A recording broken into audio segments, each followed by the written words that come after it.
project starts on July 1. So we're doing a grand project every July 1. Like we have here now, we have pre-circumcision. We have what's this? Ophthalmology Northwestern. It's for the eyes. Then we have free checkup.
Governor Tolitz Villanueva from the Rotary Club International District 3790, Cluster 1C.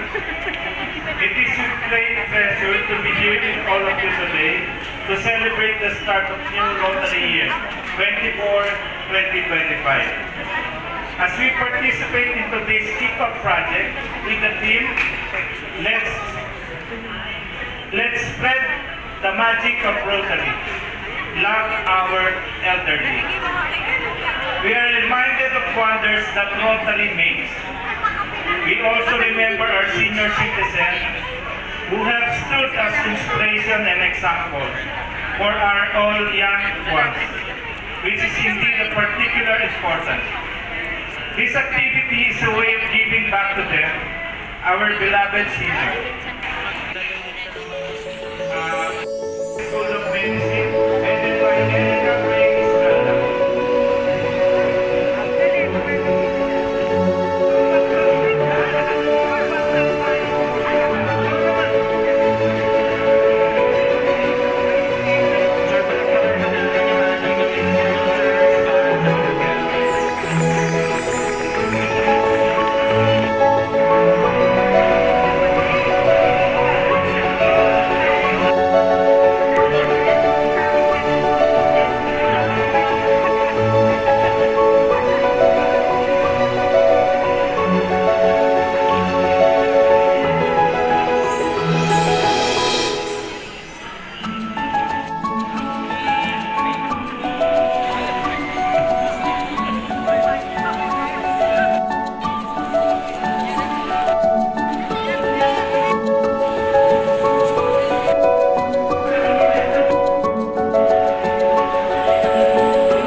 ng Rotary kasi marami silang binibigay na services.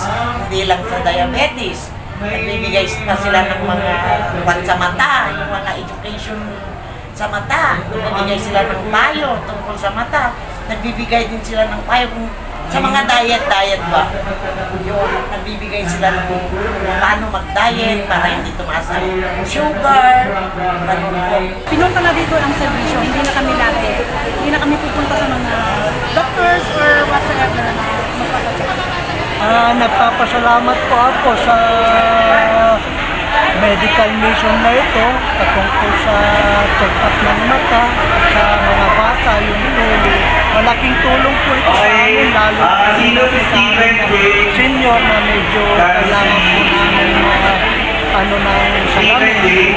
Rotary's been doing magic ever since. Like, yung mga pilay o putol ng paa na hindi nakakalakad, through magic of Rotary, nagkakaroon sila ng leg, artificial, at nakakalakad sila. Yung mga ibang lugar, lalo dito sa Highland na walang tubig, through the magic of Rotary, nagkakaroon sila ng tubig.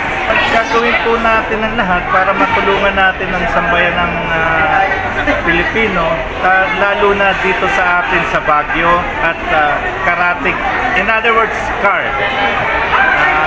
Cordillera.